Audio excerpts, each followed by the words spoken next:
and it did get to a point where there was a lot of criticism. We look at that as a way that we can take that feedback and learn from it. Those opposed worry the design presented in 2015 was too tall and too dense, boasting more than 400 residential spaces. On Friday, the project's lead architect said that criticism pushed them to create what the project is today. I hold no qualms for the people that stood up and said, you can do better. And you know what? They were right. Maybe it shouldn't have been so tall in the beginning. And it should have been more integrated in the community. And it should have had materials that talk to the community. Berry Street between Broad and Canal Street will be closed starting Monday due to the Jasper construction. That closure will last between 18 to 24 months. The Jasper building is expected to be completed by 2020. A number of people who live in the Pelican Point condos on James Island still trying to figure out where to go. This after property management told residents they needed to immediately evacuate the building due to an investigation that uncovered severe termites and moisture damage to the buildings and building stairwells. Spartan Engineering Company says the staircases would likely collapse if used in an emergency. People who live there tell us they're concerned about their homes. See a video during the mediation of the lawsuit that had a lot of termites coming out of it. I don't know what part of the building that was in. I don't know whether it wasn't a stairwell. I think it might have been a corner of a building possibly. If it can be repaired, I think it'll be wonderful to do. That's what I hope will happen. It's just that I'm concerned with the fact that how pervasive is the termite damage throughout the entire two buildings. Although the city says that it's working to ensure the repairs can be made as quickly as possible, they tell us the responsibility for the damage and the burden to residents falls on Pelican Point's management company. Flooded roads and subdivisions can be a common sight in Somerville.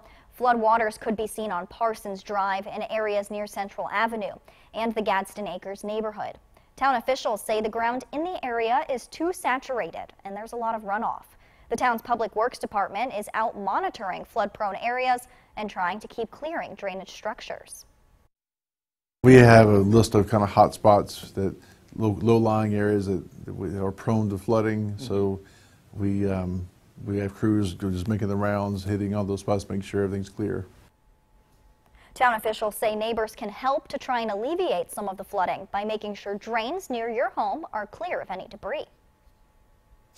And we have an update for you on the fatal train crash near Ravenel. CSX railroad officials say a man was killed just after 2 a.m. Friday along Highway 162. According to the police report, the pickup truck approached the tracks while the crossing arms were down and the lights and audible signals were activated. The truck did not stop at the traffic signal and hit the train. The driver of the vehicle, Sidtonio Smalls, was pronounced dead at the scene. No one on the train was hurt. A scare in Greenville as a plane slides off the runway. The Greenville Fire Department says the plane had 3 passengers on board, one of which was Bill Hall, the owner of Hall's Chop House. He and his attorney were flying from Greenville to Charleston after a business trip when the plane skidded down an embankment during takeoff. Luckily, everyone walked away from the accident. The National Transportation Safety Board is still investigating. A count on 2 update on tour guides in Charleston. A federal judge has ruled to eliminate requirements for tour guides in the city. Before the ruling, tour guides were required to pass a written exam on the tour guide's manual. Supporters of the ruling call it a victory for the First Amendment, but critics say this could lead to inconsistencies in the telling of Charleston's history to visitors. Next on News 2. There's still time for kids to stay active for the remainder of the summer. We have the perfect event for you to sign up for. And don't forget that News 2 is your back-to-school headquarters. We have more information on tax-free weekend school supply drives and more coming up on News 2 today.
this is a fantastic way for kids to get active this summer, the Youth Triathlon in Somerville. Our very own Carolyn Murray is the MC for the event, and here with us now is the Communications Director, Kristen Fry from the Somerville YMCA, to tell us more about how kids can get involved. And Kristen, first, just tell us, why it's so important to get kids outside and participating in these things this summer, maybe not sitting at home, playing video games, watching TV. Absolutely, absolutely. It is so important for kids to kind of stay moving during the summer and not stay sedentary, hanging out, playing the video games, watching TV all day. So the Youth Triathlon is just a great event for kids to work towards. It's so much fun watching everybody cross the finish line. And this is the 10th year of the event. Absolutely. This is the 10th year that we're hosting the event at the ponds. So absolutely beautiful area for the kids to swim, bike, and run through. Now, hearing triathlon, to me, that sounds very intimidating. So I imagine for some of these kids it does by first hearing it, but how can you reassure them they can totally do it? Absolutely, so you can totally do it. First, there's a practice run through this morning from 8 to 10 out at the Ponds Farmhouse. So it's a great opportunity for kids to see the course, try it, and for parents to ask questions. But the course is actually a little bit shorter than a full triathlon, and it's broken up based on ages. So the tri is for kids ages 7 to 14. So it depends on how old they are and the distance that they go. And for the event, the run through today, you said the parents can even be out there with them, kind of walking them through the whole process. Absolutely, absolutely. So they can be out there on the course doing it with them, or kind of walking them through it so they can see it and practice it and kind of know what it's going to be like for the event. So if people want to check out the run through today, when is that happening? So it is from 8 to 10 this morning at the Ponds Farmhouse. Okay, and then if anybody is thinking that they want to get involved, they still have time to get ready and participate? Absolutely. So we are a couple of weeks away from the event, so you can sign up on our website, somervilleymca.org. Perfect. And then I know the YMCA does a lot of stuff for the school year too, so if people in the Somerville area want to get involved, you guys have all kinds of stuff for after school, sports, that sort of thing. Absolutely. So right now it's just a heavy season for us. This event kind of kicks off the back to school season. So we have after school care, which is a great opportunity for kids to kind of extend their day from school. A lot of fun. We have sports registrations going on right now, anywhere from soccer to an intro to dance class. So just a little something for everyone. Awesome. All kinds of ways to be active out at the Somerville YMCA. We'll post all that information online, counton2.com. Ariel? If you do plan on heading out on the water today, you will have to dodge a couple showers. Not as wet as yesterday, but still some rain out there.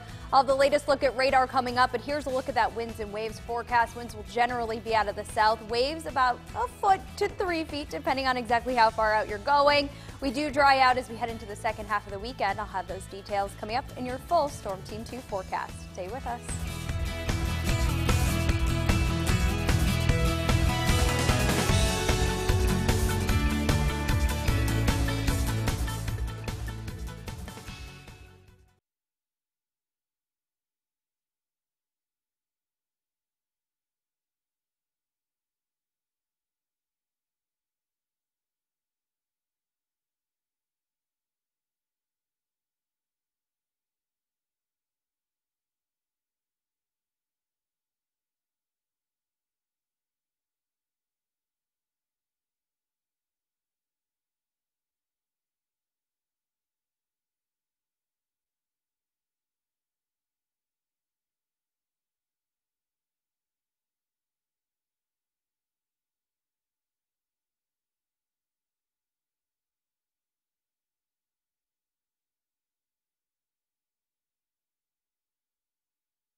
good Saturday morning, Low Country. I have some good news for you. Those rain chances, well, they've come down just a little bit. There are a couple spot showers out there, but we're trending in the right direction. Taking a look right now at our Beach Club cam, you can see those blue skies.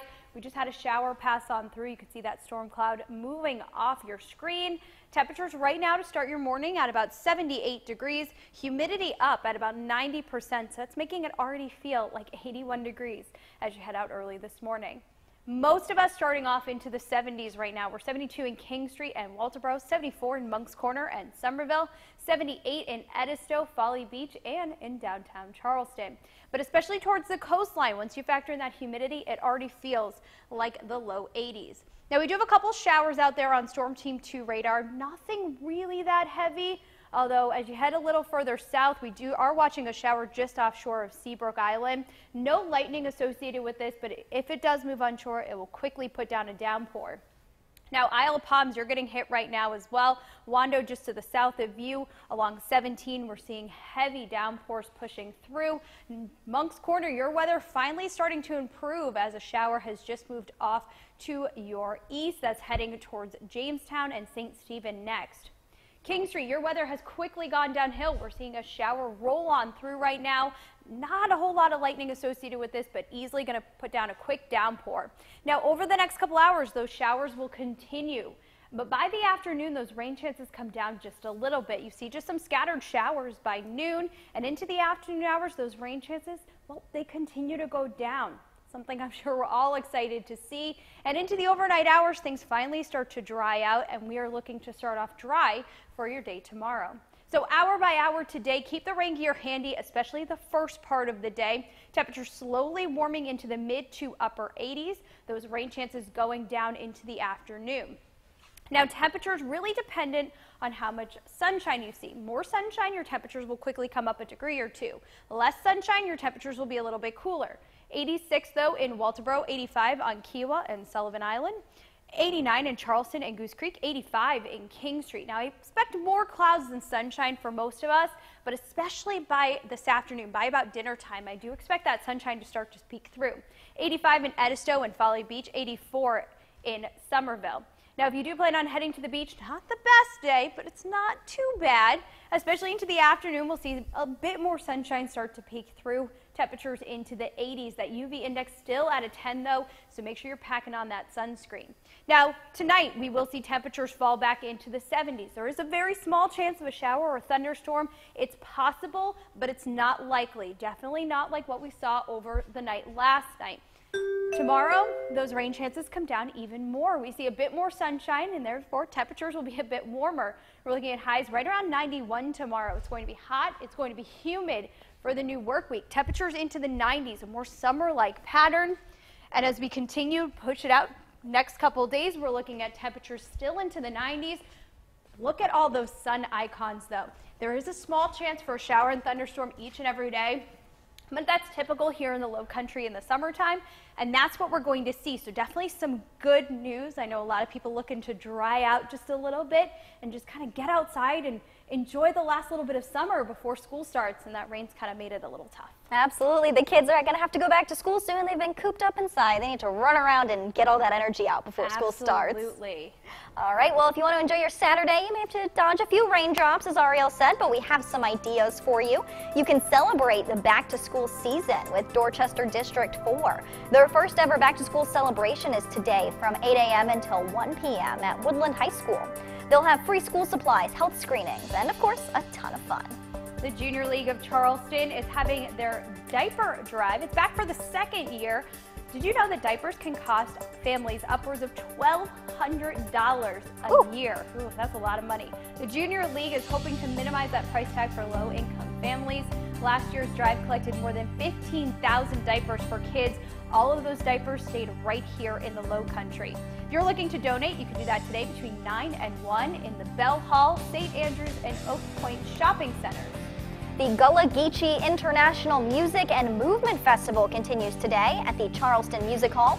From noon till 6, check out crafts, music, and storytelling presentations by native Gullah Geechee artists. Tickets are $20 and include a meal of authentic Gullah Geechee cuisine. Today is also National Lighthouse Day. You can celebrate with the National Park Service at a free event at the grounds of the U.S. Coast Guard Historic District. That's happening today from noon until 4. You'll find exhibits in the station's boathouse, and kids can participate in a boat building and special junior ranger activities. Just head on out to 1815 Ion Ave on Sullivan's Island. Next on News 2. We take a look at tax-free weekend and what it means for the state when we come back.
Well, News 2 is your back-to-school headquarters, and we have all the information you need to know about tax-free weekend.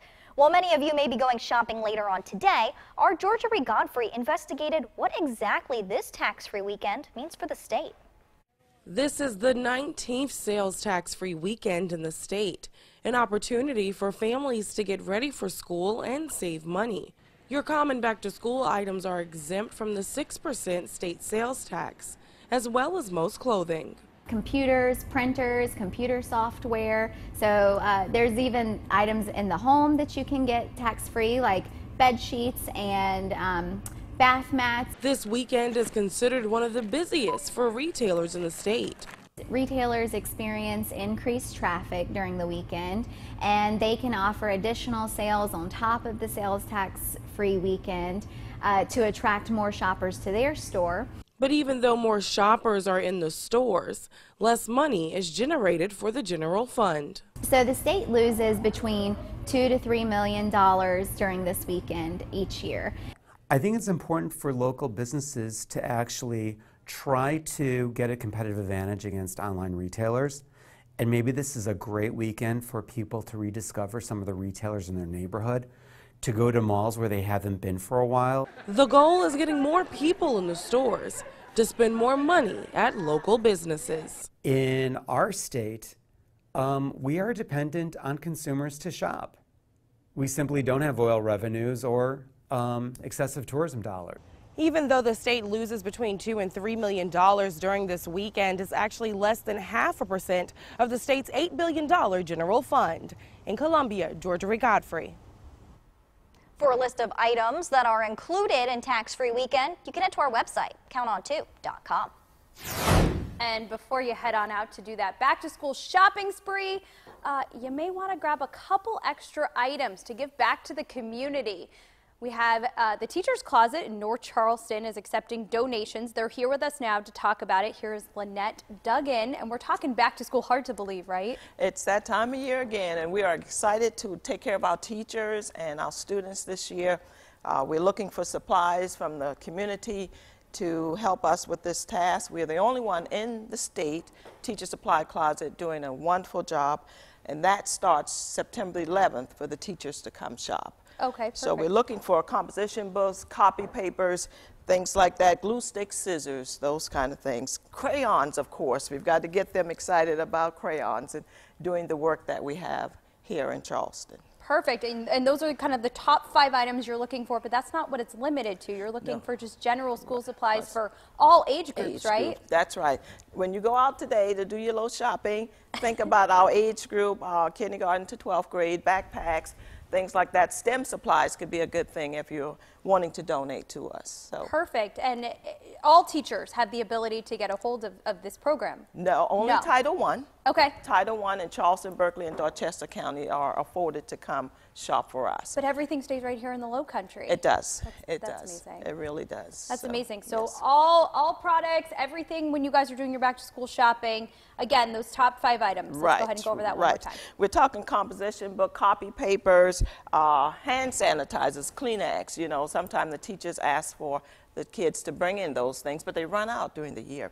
So we're asking for those when the teachers come and shop from September to November with us on Tuesdays and Wednesdays from 4 to 6. They're coming in and they register online to do that. So top 5, crayons, markers, those of the like, folders, pencils, of course. So let's take care of our Tri-County students and teachers. Weekend is for shopping, so let's go get some supplies for them. And a lot of people don't know teachers are responsible if anything runs out, that they kind of need to provide it. That's correct. They go in their pockets and spend money, and our job is to excitedly provide these supplies for them. It's an amazing program, and any excuse to shop. So get out, shop, bring the products in. Where can people find you? Where can they drop this stuff off if they're interested in doing so? Charleston County School District has afforded us a spot at Garrett Academy in North Charleston. So, and online, call us. We're ready to receive those donated items. Do you have the phone number, website? Website is www.teachersupplycloset.org, and our phone number is 843-714-0234. And also, we've got a lot of sponsors. A lot of things are going on. Kickin' Chicken is having this August drive for us. So go to Kickin' Chicken, enjoy the meal. They're supporting us August 1 through August 31st. Perfect. We got Bosch who's coming in as a new sponsor to help us. And we have our breakfast in November. Perfect. So eat and shop, guys. Yes. That's what we're asking this you weekend. to do. All the month of August. Let's take care of our teachers. All of August. Let's take care of the teachers. Yes. Back to school time. If you need more information on how to donate or what to donate, we'll have all that information on our website, counton2.com. Thank you so much. Thank you. Thank you. Next on News 2. More headaches for residents who had Waste Pro as their service provider. We have an update for you coming up. And Subway giving away free nutrition workshops for families here in the Low Country. I'll tell you when and where up next.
Now, Count on 2, live and local in the Lowcountry. This is News 2 Today. Welcome back to our second half hour of News 2 Today. Ariel, it sounds like relief is on the way. If you're sick of this rain, the dry weather's coming. I don't think there's one person that's like, you know, I'd be okay if it kept raining. Yeah, from what I'm seeing on our social media, people are pretty sick and tired of it. Yeah, there's ponding everywhere, and that makes the mosquitoes bad. It brings out all the other bugs. Well, guess what? We have a good stretch of weather where we're going to dry out just a little bit. So Looking forward to that. Yeah, we have a couple showers out there right now this morning. Not a whole lot going on, but just to be advised, if you do plan on heading out early today, you're still going to need that rain gear. A live look at our Beach Club cam shows a gorgeous start to your day out there. And you can see here those showers across the low country. Again, nothing widespread, not looking at a whole lot going on, but easily a quick downpour just moving through King Street right now. You're going to start to see your weather improve. A little further to the south along the coastline, Isle of Palms, you're seeing a shower push on through. So be advised if you're heading to the beach, you might want to hold off a little bit longer. Charleston, you're about to get hit with a downpour as well. This is what we're going to see into the morning hours. By about lunchtime, things will start to quiet down just a little bit. And after that, we'll slowly start to see our rain chances increase briefly into the afternoon, but then diminish as we head into the evening. And then we finally start to dry out, and we have a much drier pattern setting up for Sunday. Temperatures across the board into the 70s, 80 degrees though in Folly Beach as you start your morning. Everybody though heading into the 80s by this afternoon. We're talking mid to upper 80s with a bit more sunshine. We could see some 90-degree readings, but again, this is the last of the heavy rain pushing on through. We'll finally see some clearing. Have a look at that much drier 10-day forecast coming up in your full Storm Team 2 forecast. Johns Island residents are still waiting for someone to get rid of their trash cans. Homeowners were told to put their old bins out by the road to swap out for new ones, but it's been more than a month and no one has come by to grab the old bins. Count on 2 investigator Rebecca Collette finds out homeowners have 3 options. They can keep the bins, trash them, or wait for Priority 1 to come and pick them up. Your neighborhood just looks trashy. I mean, you have trash at the road. It doesn't look like your beautiful neighborhood when you're driving around Johns. You just see trash cans everywhere. Waste Pro tells News 2 nearly all bins have been collected around Charleston. These bins could have been missed on a pickup or not out by the road when the pickup was done. Dorchester County is holding a homegoing celebration to honor late Councilman Willie Davis this afternoon. Davis passed away at the age of 68 last Thursday. The celebration will be held at Lovely Hill Baptist Conference Center, and that will begin at noon. Immediately after the homegoing celebration, a graveside service will be held at the St. Mark United Methodist Church Cemetery to honor Councilman Davis. If you need more information, you can head to our website, counton2.com. The ribbon cutting for the new Bowens Corner Elementary is being held today. The new school has been under construction since last year, and with new construction, there's a different traffic pattern. Drivers are encouraged to look for signage and temporary painted markings to indicate correct traffic flow. A parent of a 12-year-old special needs child is suing the Durham Bus Company. Colette Middleton claims her child was on a bus back in March when the child was surrounded by other students who began verbally and physically attacking her daughter. According to the lawsuit filed, the driver of the bus failed to intervene to stop the beating of the child, and the lawsuit is going on. The Middleton family is seeking damages from a jury. Today, 2 local kids are doing big things to make sure their classmates have a successful school year. 9-year-old Stanley and 7-year-old Cynthia both have special needs and remember a time last year when their parents struggled to buy everything on their back-to-school lists. Now that they are in a better financial place, the kids asked their mom if they could do something to help other families. So they're offering free sweet tea and lemonade today with the hope the community will donate school supplies. I thought of like last year how we couldn't afford anything. So I think like if we had enough money, like we could buy school supplies. I always wanted to pay it forward, but something so simple can make such a big impact. You know, sometimes we have to take it back a notch and think like a child does and just be kind. The sweet tea and lemonade were donated by Publix and Chick-fil-A. To help support these kids, you can head out to 303 Beverly Drive in Ladson from 8 a.m. until noon, rain or shine. And don't forget to bring those school supplies. They will all be donated to the Somerville Police Department's supply drive.